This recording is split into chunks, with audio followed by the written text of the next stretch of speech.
नमस्कार भक्तांनो. नवनाथ कथासारमधील अध्याय 9 वाचल्याने व ऐकल्याने 14 विद्या व 64 कला यांचे ज्ञान होईल व त्या अनुकूल होतील. तर ऐका गोरक्षनाथांचा जन्म व त्यांची गुरुभक्ती. चंद्रगिरी गावाला मच्छिंद्रनाथांची दुसरी भेट. अयोध्येतील प्रभू रामचंद्र व सूर्यदेवाच्या भेटीनंतर मच्छिंद्राने लगेचच पाशुपत राजाचा निरोप घेऊन पुढच्या तीर्थयात्रेसाठी तो रवाना झाला. मथुरा, माया, काशी, कांची, अवंतिका, जगन्नाथपुरी व द्वारका या प्रसिद्ध सप्तपुरीची यात्रा त्यानंतर त्याने पूर्ण केली. सप्तपुरीच्या यात्रेनंतर तो वंग देशात गेला. वंग देशातील अनेक गावांना भेटी देत देत तो चंद्रगिरी या गावात आला. तो भिक्षा मागत मागत एका घरासमोर आला.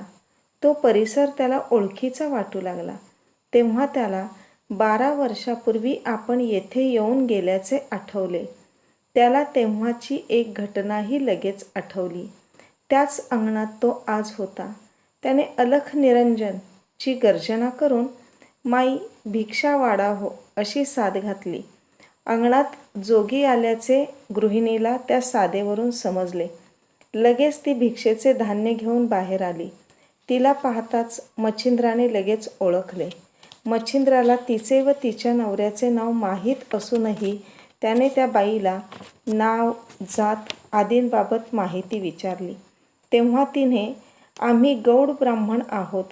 माझ्या पतीचे नाव सर्वोदयपाल आणि माझे नाव सरस्वती आहे असे सांगितले. तेव्हा त्याने, तुमच्या मुलाला बोलवा, तो कुठे दिसत नाही असे तिला विचारले. तेव्हा ती म्हणाली, माझे नशीब फुटके आहे. पुत्रमुख पाहणे माझ्या नशिबातच नव्हते. तुम्ही नका उगाच ते दुःख पुन्हा सांगायला भाग पाडू.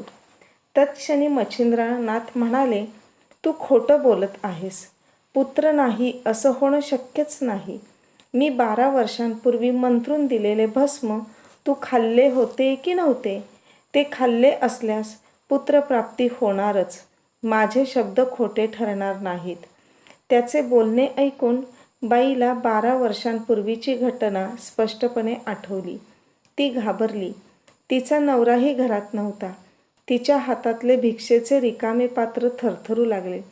ती थरथर कापू लागली. भीतीने तिच्या सर्वांगाला घाम सुटला. तिची ही अवस्था होण्याचे कारण मच्छिंद्राने ओळखले. तो त्या बाईला समजावणीच्या सुरात म्हणाला, माते, तुझ्या हातात मी भस्म म्हणून काही साधी राख दिलेली नव्हती. ते मंतरलेले भस्म म्हणजे संजीवनी होती. तू घाबरलेली आहेस यावरून ते भस्म तू खाल्लेले दिसत नाहीस. काय केले तू त्या भस्माचे? खरे खरं सांग. मच्छिंद्राच्या बोलण्याने सरस्वती शांत झाली. ती म्हणाली, स्वामीजी, मला माफ करा. मी तुमचा खूप मोठा अपमान केला आहे. मी तुमच्यापुढे पदर पसरते. मला क्षमा करा. शेजार पाजारच्या बायकांनी नको नको ते सांगितल्यामुळे मी आपल्यावर संशय घेतला. या संशयापोटीच मी ते भस्म खाल्ले नाही. कोणाच्याही लक्षात न येता गुपचूपपणे मी ते भस्म समोरच्या उकिरड्यावर टाकले. तेथे गाईचे शेण व केर टाकण्याची आमची जागा आहे. खरंच मी चुकले. मोठ्या मनाने आपण मला माफ करा. मी अडाणी आहे. शाप देऊन तुम्ही माझा विनाश करू नका. मी तुम्हाला शरण येते. असे म्हणून नाथांच्या पायांवर तिने लोटांगण घातले. ती मोठ्याने रडू लागली. मच्छिंद्राने आपला क्रोध आवरला. त्या बाईला उठवले. तो तिला म्हणाला, तुझ्यावर रागावण्यात काही अर्थ तरी आहे का? आपल्या परिणामाची फळे तूच भोगत आता. मी कशाला तुला शाप देऊ? तू घाबरू नकोस. फक्त तू भस्म टाकल्याची नेमकी जागा मला दाखव. मी बघतो काय करायचे ते. त्याचे हे शब्द ऐकून भ्यायलेली सरस्वती पूर्णपणे सावरली.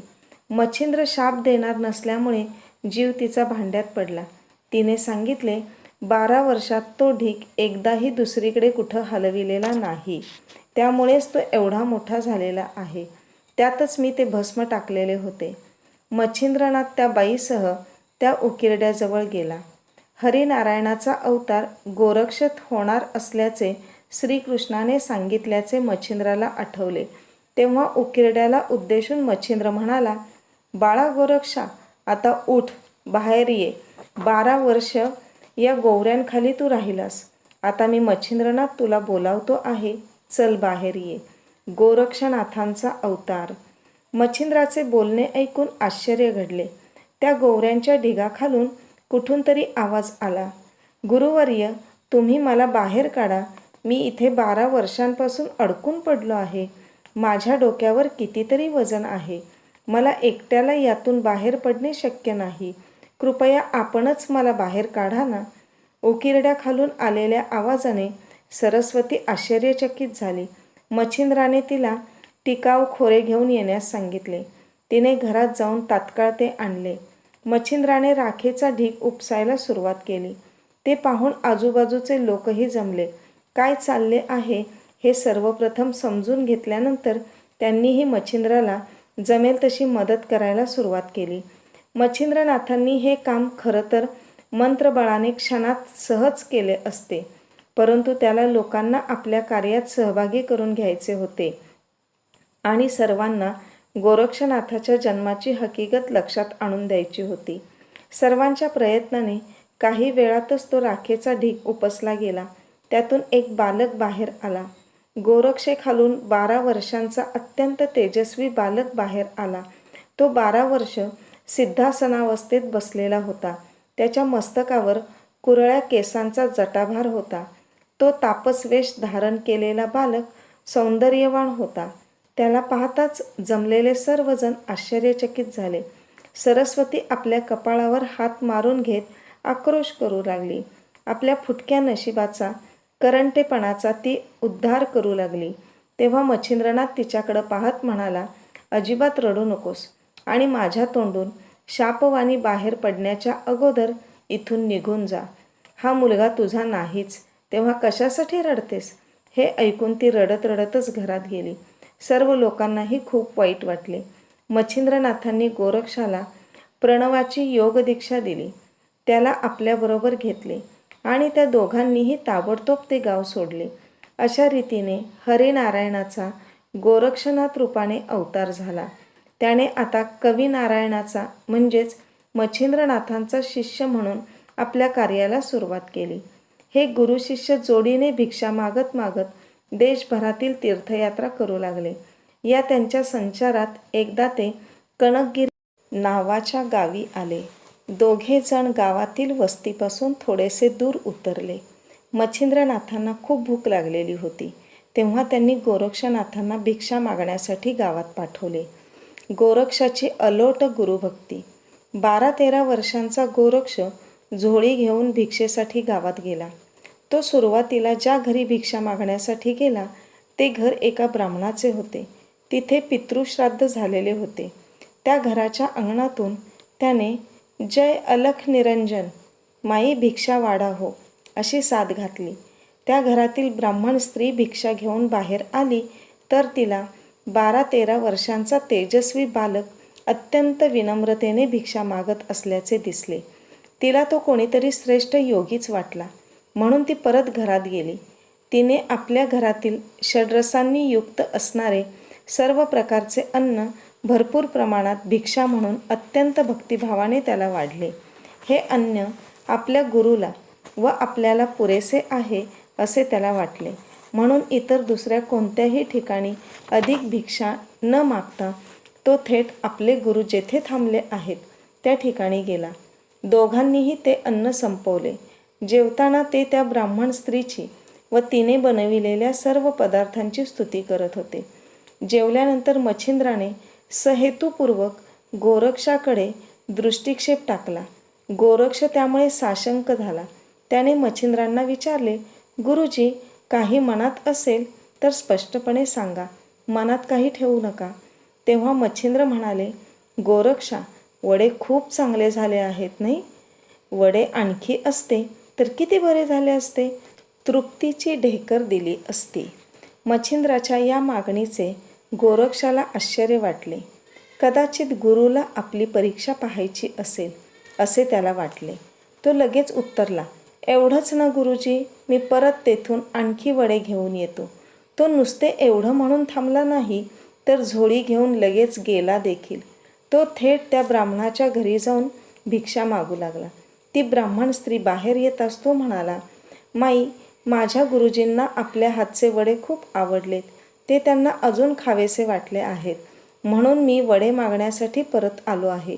तरी कृपा करून मला आणखी वडे दिले तर मी गुरुसेवा करू शकेन. त्या ब्राह्मण स्त्रीला गोरक्षाचे हे बोलणे ढोंगीपणाचे वाटले. ती त्याला म्हणाली, गुरुचे नाव घेऊन स्वतःचे पोट भरण्याचा लोभीपणा योग्य नाही. अतिथी म्हणून तू सर्वप्रथम आला तेव्हा तुला मी भरपूर भिक्षा घातली आहे. आता तुला परत भिक्षा हवी असेल तर मात्र तुला किंमत मोजावी लागेल. तुला वडे फुकट अजिबात मिळणार नाहीत. एवढी गुरुभक्ती आहे तर मी मागेन ते दे, तरच तुझ्या गुरुसाठी मी वडे देईन. त्या बाईच्या बोलण्याचे गोरक्षनाथाला आश्चर्य वाटले, पण तो अचल होता. तो म्हणाला, माई, काय हवे ते मागा. मी गुरुसाठी सर्व काही द्यायला तयार आहे. तेव्हा त्या बाईनेही त्याची परीक्षा पाहायचे ठरविले. ती म्हणाली, आलाय मोठा गुरुभक्त, तुझा एक डोळा काढून दे बरं. गोरक्षाने त्या बाईचे शब्द ऐकले न ऐकले तोच मागचा पुढचा कोणताही विचार न करता आपल्या एका डोळ्यात बाजूने हाताची बोटे खुपसली व तो डोळा बाहेर काढला. त्यातून अखंड रक्त वाहू लागले. डोळा उपसल्यामुळे गोरक्षाला खूप वेदना झाल्या, पण त्या वेदना सहन करत तो म्हणाला, माई, हा घ्या माझा एक डोळा. माझा एक डोळा गुरुसाठी सत्कारणी लागला. तो डोळा धन्य झाला. कृपा करून आता तरी वडे द्या. गोरक्षाचे हे भयानक कृत्य पाहून ती ब्राह्मण स्त्री घाबरलीच. आपण काय बोललो नि या मुलाने तसे लगेच केले काय, याचा तिला अत्यंत पश्चाताप झाला. तिने या गोष्टीचा धसकाच घेतला. रडत रडतच ती घरात गेली आणि घरातले उरलेले सगळे वडे आणून तिने त्याच्या झोळीत टाकले आणि ती त्याला म्हणाली, तुझा डोळा मला नको, तो ते घेऊन जा. हे वडेही घेऊन जा, पण माझ्यावर कोपू नकोस. तेव्हा एका हातात वड्यांची झोळी व दुसऱ्या हातात आपला काढलेला डोळा घेऊन ताबडतोब धावतच तो मच्छिंद्रनाथांपाशी आला आणि त्यांना म्हणाला, गुरुजी, हे घ्या वडे. मच्छिंद्रनाथ दुरूनच तो पळत येत असल्याचे पाहून त्याच्याकडे पाहत होते. गोरक्षाने एक डोळा झाकलेला व त्याच्यावर अंगातल्या वस्त्राची पट्टी बांधलेली त्याने पाहिली. तेव्हा मच्छिंद्राने विचारले, तू डोळा का झाकला आहेस? मच्छिंद्राच्या या नको असलेल्या प्रश्नाला उत्तर देणे गोरक्षाला क्रमप्राप्त होते. तो म्हणाला, काही नाही, थोडा ठणका लागला आहे, लाल झाला आहे, म्हणून तो मी बांधला आहे. तुम्ही काहीही काळजी करू नका. तुम्हाला वडे हवे होते ना, त्या बाईकडून मी परत वडे आणले आहेत. आपण ते खाऊन घ्या. एवढे सांगून गोरक्षाने आपले तोंड विरुद्ध दिशेला वळवले व तो मच्छिंद्रापासून दूर जाऊ लागला. मच्छिंद्राला शंका आली, म्हणून तो म्हणाला, अगोदर तुझा डोळा मला दाखव, त्याशिवाय मी अजिबात वडे खाणार नाही. ज्या वड्यांसाठी आपण एवढा उपद्व्याप केला, ते वडेच जर गुरुजी खाणार नसतील तर काय उपयोग, असा विचार गोरक्षनाथाने करून डोळ्यावरचा आपला हात बाजूला केला. डोळ्यावरची पट्टी सोडली तेव्हा मच्छिंद्राला आत नुसतीच रक्ताळलेली खोबण दिसली. मच्छिंद्राला क्षणभर वाईट वाटले. असं कसं झालं? तू काय केलंस? असे प्रश्न विचारत त्याने गोरक्षाला आपल्या मिठीत घेऊन थोपटले. तेव्हा गोरक्षाने आपण परत त्याच घरी भिक्षा मागायला गेल्यानंतर घडलेला संपूर्ण प्रकार सांगितला. गोरक्षाची अलौकिक गुरुभक्ती पाहून मच्छिंद्रनाथ द्रवला. त्याचे अंतःकरण भरून आले. गोरक्षाच्या हातातील बुबुळ मच्छिंद्राने घेऊन त्या खोबणीत ठेवले. संजीवनी मंत्राच्या साहाय्याने त्याने गोरक्षाचा डोळा पूर्ववत केला. त्यामुळे गोरक्षनाथाला परत त्या डोळ्याने पूर्वीसारखेच दिसू लागले. या प्रसंगाने गोरक्षनाथ गहिवरला. मच्छिंद्रनाथांच्या पायावर त्याने लोटांगण घातले. या अत्यानंदाने सुद्धा त्याला रडू कोसळले. त्याला मच्छिंद्रनाथाने उठवून आपल्या बाहुपाशात घेतले. त्यानंतर आनंदाने त्याला आपल्या मांडीवर घेऊन वडे खाऊ घातले. गोरक्षानेही आपल्या चिमुकल्या हाताने गुरु मच्छिंद्रनाथाला वडे खाऊ घातले. दोघांनाही आनंद झाला. मच्छिंद्राच्या परीक्षेत गोरक्षनाथ यशस्वी झाला. हाच आपला सर्वोत्तम शिष्य असल्याची खात्री मच्छिंद्रनाथांना पटली. म्हणून दत्तात्रयाने त्याला शिकविलेली सर्व योगविद्या अवघ्या महिन्याभरात त्याने आपला शिष्य गोरक्षनाथाला शिकवली. जय अलख निरंजन.